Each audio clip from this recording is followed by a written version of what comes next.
Bonjour et bienvenue dans une nouvelle vidéo de l'Académie. Je suis Adrien Dubois, entraîneur et professionnel de golf de l'Académie OPP Golf que vous connaissez normalement désormais. Je vous invite aujourd'hui dans le superbe golf en Belgique de Palingbeek. Fantastique parcours à découvrir à l'entrée de la Belgique. Bien sûr, si vous êtes français, eh bien, ça sera facile en ce moment, en tout cas, d'aller découvrir ce superbe golf qui est vraiment à l'entrée de la frontière. Pour les autres, il faudra peut-être faire un peu plus de chemin. Mais en tout cas, très beau golf, 18 trous, une belle structure d'entraînement et en tout cas un super accueil. Donc n'hésitez pas à venir découvrir ce golf qui est juste fabuleux, qu'on vient de jouer aujourd'hui et qu'on a découvert. Et on voulait vous faire cette petite vidéo aujourd'hui pour tout simplement vous parler un petit peu du swing. Et suite au très bon retour qu'on a eu avec une vidéo sur comment jouer avec votre bassin, eh bien aujourd'hui on va vous donner un plan d'entraînement en 15 minutes d'entraînement pour apprendre à tourner votre bassin parfaitement.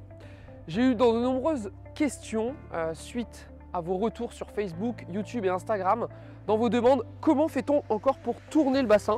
On a tous une façon différente de bouger qui peut être plus ou moins bonne. Soit vous allez faire du sway de façon prépondérante, soit on va créer beaucoup de rotation, ou soit on va faire ce qu'on appelle le launch, qu'on avait expliqué dans une autre vidéo que je vous mettrai bien sûr en lien à la fin de celle-ci pour expliquer les différents mouvements du bassin.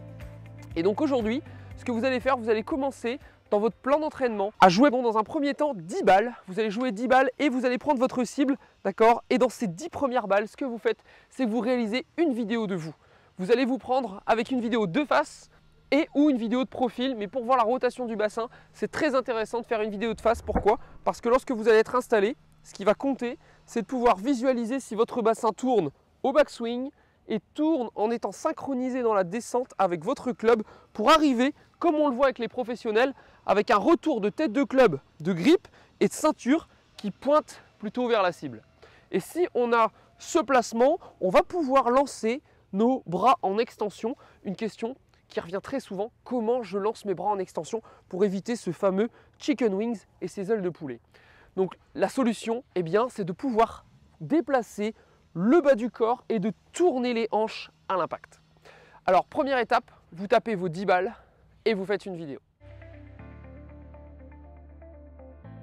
Pour commencer le premier exercice, il faut que votre cerveau comprenne comment bouger. Premier exercice dans votre entraînement que vous faites 10 fois, d'accord? Vous allez prendre un stick et je vais tout simplement passer le stick dans les passants du pantalon, comme ceci. Hop, je passe le passant dans le pantalon.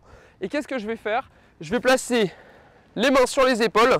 Et en plaçant les mains sur les épaules, ici, je vais m'entraîner à faire comprendre au niveau neuromusculaire, d'accord, l'association de ma rotation du bassin, du déplacement du poids dans le corps et dans le pied droit, pour associer ensuite une rotation, regardez, complète de la ligne de hanche à l'impact. Alors bien évidemment, en fonction de votre souplesse, tout le monde ne pourra pas réussir à tourner comme ceci.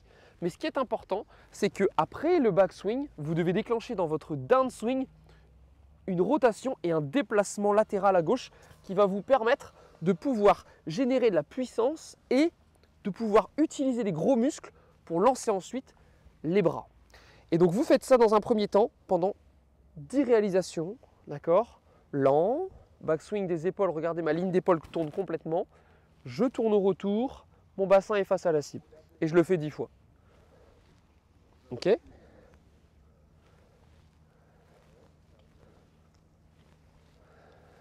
Et à chaque fois que vous allez tourner, vous allez chercher à pousser dans le côté gauche, tourner, étendre. D'accord? Je recommence. Pousser, donc vers l'avant, tourner, extension. Et donc là, on fait comprendre la rotation du bassin. Ça, c'était vraiment le premier exercice après avoir fait un bilan sur la vidéo. Pour continuer dans votre plan d'entraînement, ce que vous allez faire, c'est qu'il faut associer le club et le corps. Une fois qu'on a fait comprendre au corps comment tourner, on a un visuel de la ligne des hanches, on va essayer de faire associer notre club et notre corps pour coordonner la tête de club square à l'impact avec des hanches qui arrivent face à la cible. Pour faire ça, ce que vous faites, c'est que vous utilisez votre sac ou sinon vous avez un impact bag. Alors, tout simple, vous placez votre sac comme ceci, d'accord? Hop, et une fois qu'on place le sac, l'idée c'est de synchroniser tout ça. Alors pourquoi? Eh bien, vous placez votre club près du sac et ce que vous allez faire, c'est que vous réalisez votre backswing et le but, c'est de faire face au sac avec les hanches et de replacer la tête de club square. Si en fait malheureusement je tiens trop l'armement, regardez, je tiens trop l'armement, mes mains seront au-dessus du sac et ma face est complètement à droite. Si à l'inverse, je lance les mains trop tôt ici, malheureusement ça veut dire que je vais changer aussi le poids de corps, mes hanches vont tourner mais je ne vais pas déplacer mon poids à gauche et ma ligne de hanche n'aura pas complètement tourné. Donc nous ce qu'on veut, c'est replacer la tête de club après avoir poussé, tourné. On recommence, backswing, pousser, tourner. J'ai encore une fois ma ligne de hanche qui se replace, pousser, tourner. Backswing, pousser, tourner. Et vous pouvez très bien le faire en accélérant un peu plus. Seule chose, si vous travaillez ça, il faut un sac avec des serviettes dedans et vous pouvez taper dans le sac. En d'autres cas, vous utilisez votre sac, mais vous n'accélérez pas dans un premier temps, c'est pour vous recoordonner. Nous avons vu les premiers exercices. Désormais, il faut pouvoir coordonner votre corps, votre club, avec de la vitesse et enfin un impact. Ce qui nous gêne à chaque fois au golf, c'est quoi? C'est qu'on a un passage avec la balle. Et dans de nombreuses de vos questions, on entend à chaque fois dire le problème, c'est que sans balle, tout se passe bien. Mais dès qu'il y a une balle, ça y est, catastrophe, je n'arrive plus à m'en sortir, ma face n'arrive plus dans la bonne position, j'ai des problèmes à l'impact avec la direction de mes bras et la sortie de la balle en lien avec mon impact. Alors ce que je fais, eh bien dans cet exercice, on a commencé à comprendre au niveau neuromusculaire comment tourner, avec la ligne des hanches et le stick. Étape 2, on vient de voir juste avant comment recoordonner avec un impact que représente le sac, mon club et mon corps pour arriver face square, hanche à la cible.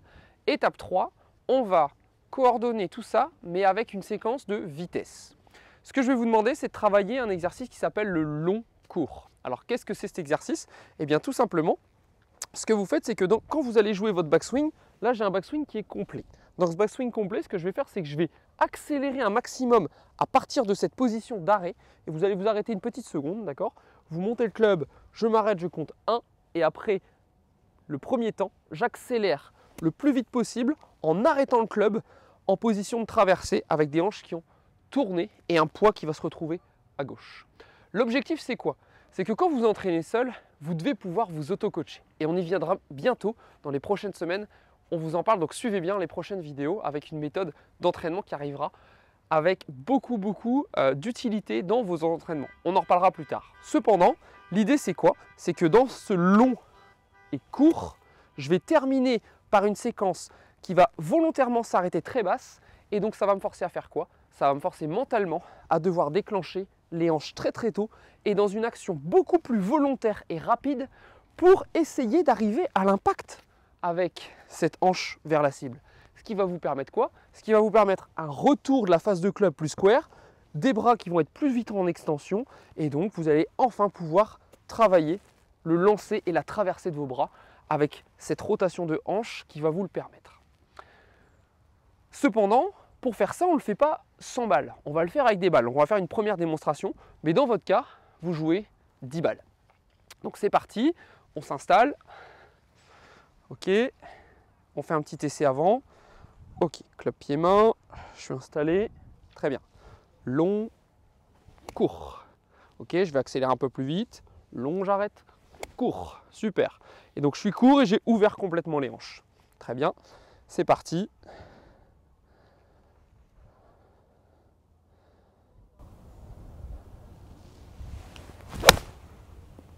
Et là, je m'arrête court. Ce qui est super avec ce genre d'exercice, regardez, c'est que vous allez pouvoir consulter ce qui s'est bien passé. Donc là, ma face de club est replacée, mon grip est replacé dans l'axe de la ceinture. Et ça devient intéressant parce que ça va me permettre de réaliser des balles plutôt droites. Si je suis ici, j'aurai beaucoup de balles à droite. Si je suis là avec trop de release, j'aurai beaucoup de balles à gauche. Donc là, l'avantage, c'est que ma tête de club, mon grip, mon bassin se sont réalignés. Et donc, dans une séquence longue, courte, l'avantage, vous allez créer beaucoup de vitesse et avec une coordination et un retour de cette contrebalance de la tête de club qui va être de plus en plus juste. Je vous propose une dernière étape. Bien évidemment, vous tapez 10 balles comme ceci Et pour terminer, eh bien, quoi de mieux qu'un contrôle vidéo? Pour faire un contrôle vidéo, eh bien, ce que vous faites, vous placez soit face à vous un trépied ou quelque chose qui peut accrocher votre téléphone sur votre sac, soit vous placez la caméra de profil pour vérifier 10 balles d'affilée quelle est la qualité de votre rotation. Et une fois que vous avez fait ça, vous pouvez recommencer votre routine, d'accord, pour essayer de vous mettre en tête le placement de votre tête de club en lien avec la rotation de votre bassin. Et votre seul objectif, c'est coordonner la face, le retour du bassin et de la ceinture vers la cible avec des bons impacts. Ce qu'il faut, c'est que les balles, elles sortent fort de la tête de club. C'est que vous sentiez que le smash factor, donc la propulsion de la balle, soit forte. Une fois que vous avez fait ça, vous pourrez recommencer le cycle complet. Donc première étape, 10 swings standards pour toujours s'évaluer et se tester. Étape numéro 2, compréhension avec le stick dans la ceinture, de la rotation, du déplacement du poids dans le pied droit, dans le pied gauche en tournant, en lien bien sûr avec la rotation de vos épaules. Compréhension neuromusculaire.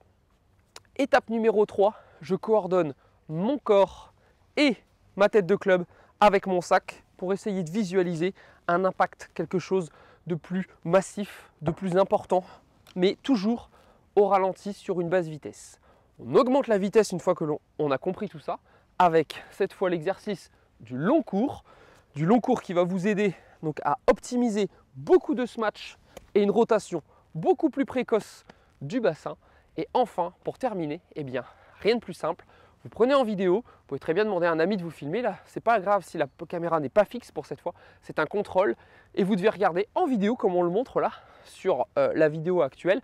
Il faut coordonner donc la tête de club avec le retour de votre hanche à l'impact. Si vous voyez à l'inverse que les hanches ont glissé, eh bien attention, ça veut dire que vous n'avez créé aucune rotation au début.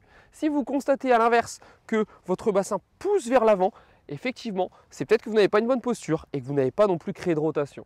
Si vous voyez qu'il y a beaucoup trop de rotation par exemple et que vous venez vous asseoir ici sur le mauvais côté de la jambe, eh bien c'est que cette fois, vous ne déplacez pas votre poids sur le bon côté du pied droit. Mais bien évidemment, pour ce petit conseil de comment tourner la hanche, je vous invite aussi à consulter la vidéo sur comment jouer avec votre bassin.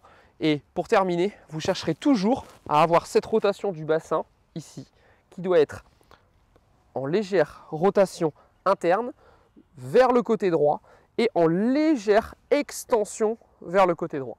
Ce qui va vous permettre ensuite de déplacer le poids dans le pied gauche, tourner et tendre vers le ciel. Plan d'entraînement en 4 étapes, 15 minutes. Vous faites au moins un tour et suite à vos vidéos, eh bien, n'hésitez pas à me laisser un commentaire. Et puis si vous ne connaissez pas encore la page, eh bien, il suffit de vous abonner et d'appuyer sur la cloche. On est également sur Facebook et Instagram. Je vous invite à me laisser un commentaire si vous avez des questions. Je vous dis à bientôt, bon entraînement à tous et vous retrouvez tous les liens en dessous de la vidéo avec le plan d'entraînement en PDF que vous pourrez donc vous imprimer ou vous mettre sur le téléphone. À bientôt, merci à tous, bye bye.